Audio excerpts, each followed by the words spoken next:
The HOA president once tried to break into my house with a master key, a clipboard, and a face like she was repossessing my soul, and then had the gall to call 911 when the lock didn't cooperate, like I was the one causing the emergency. That's the shortest version, and if that doesn't make you sit up, nothing will.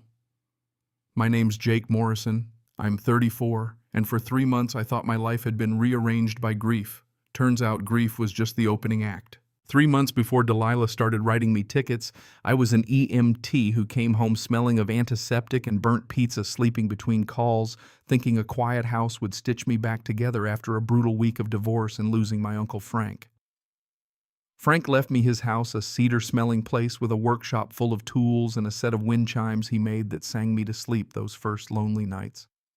He'd been the neighborhood handyman for 30 years, the guy people called when their life broke. He taught me how to read a room in a crisis, how to stay calm, how to notice patterns. Turns out patterns matter a hell of a lot outside of medicine, too. Delilah moved in on purpose. She showed up after the funeral heels clicking like a metronome for trouble, clipboard in hand, measuring tape like a weapon. "Mr. Morrison, I'm your HOA president," she said with that kind of smile that freezes a person's laugh. You know it. 1 week later, I had a $2,500 fine for a fence that was a fraction over regulation, and the smile morphed into a thesis on community aesthetics. I produced Frank's approval letter, framed, signed, dated, and she waved it off like it was yesterday's weather. At first I thought it was petty zealotry, an overzealous board member with a rulebook fetish. Then I started seeing how her rules landed. My elderly neighbor, Mr. Troy, got nailed for lanterns celebrating his culture. Maria, the single mom 3 doors down who watched neighborhood kids for free so parents could make rent-faced fines that would swallow her savings. A veteran had his flag cited for being an improper display. Meanwhile, houses owned by couples with matching SUVs had obvious violations ignored. You see the pattern, you see the ugliness, and it hits you like a cold wave. This wasn't about rules. It was about power targeted at people who'd be least able to fight back. I started keeping notes like an EMT files, incident reports, dates, times, who showed up, what they said. I installed cheap security cameras because when someone wields paperwork like a weapon, documentation becomes survival. That's when Ethel came over with the first real clue. She was Frank's neighbor, sweet as jasmine tea, but she carried gossip like it was an antidote. "He had a box," she whispered, handing me a battered shoebox. Frank was collecting stuff on her. Inside were financial records, photos, a few recordings. Frank had been building a case against Delilah before he died. Once I dug through what Frank left, the picture turned from ugly to criminal. The HOA's accounts were empty, yet dues had been collected for years. Funds disappeared into shell companies tied to a consulting business. Delilah ran. Signatures on threatening letters, identical like someone traced them. Master keys showed up in footage at 2 in the morning. Delilah had been running a scheme: manufacture violations, squeeze vulnerable households, drive them to pay or give up, then skim the proceeds. It was embezzlement with a vanilla veneer of civility. The little things escalated fast. Certified letters demanding tens of thousands, fines multiplied by administrative fees, a CC to my employer that suddenly made me look unstable at work.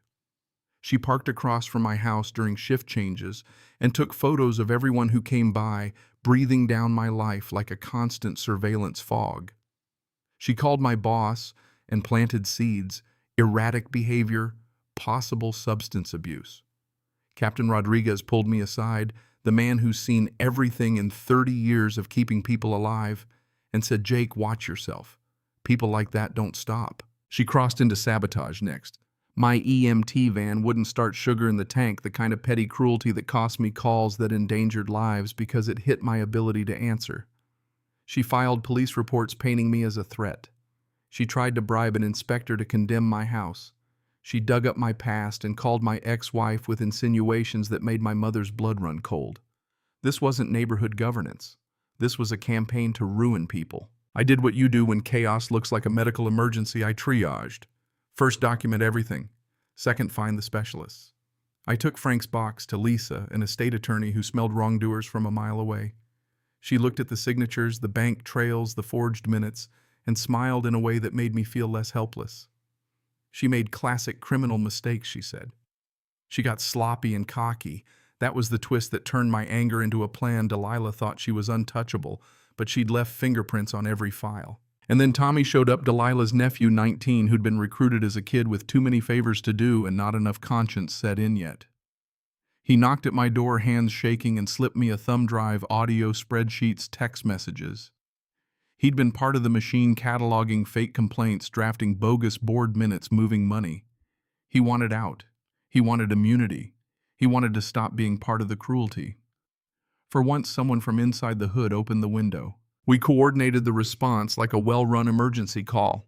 Lisa organized multi-jurisdictional complaints, state fraud, county embezzlement, federal mail fraud, IRS queries for tax evasion, because a criminal who crosses lines needs to be hit from every direction at once. I called a local reporter who'd been sniffing HOA stories. Her tenacity would keep this from getting hushed up.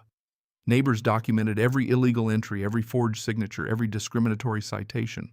We set bait, we recorded, we kept watching. The satisfying part was seeing how a cornered predator behaves. They get sloppy. She tried to pour concrete into storm drains to create nuisances and then levy fines for the aftermath.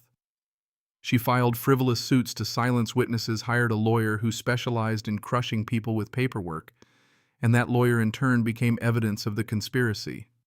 The lawfare itself was a smoking gun showing intent to obstruct.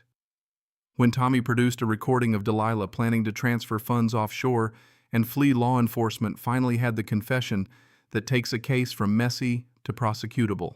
The day the House of Cards came down, it felt cinematic without any staging. Federal agents, state investigators, media crews, and a packed community center showed up for what was supposed to be a routine monthly meeting.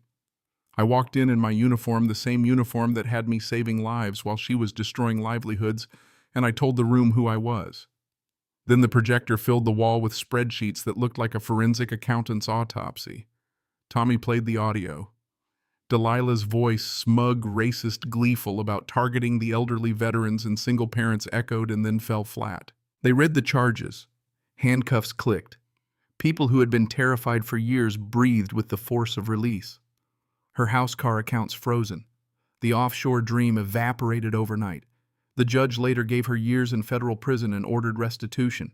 The lawyer who'd tried to bury us in court filings got disbarred. Tommy got a scholarship.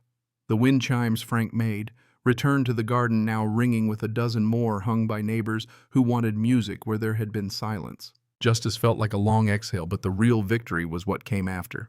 We rewrote the HOA rules term, limits mandatory audits, multiple signatures for fines, live-streamed meetings. We used recovered money to fund playgrounds, repair what was broken, and start a legal aid fund to help other communities fight the same pattern. We testified for reforms that became law in our state, and other states followed.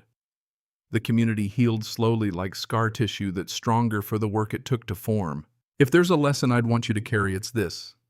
Bullies rely on isolation and fear. They count on people not talking, not documenting, not organizing. When neighbors come together with evidence, with lawyers, with journalists willing to amplify the truth, the little empires of cruelty crumble faster than any one of us could topple alone.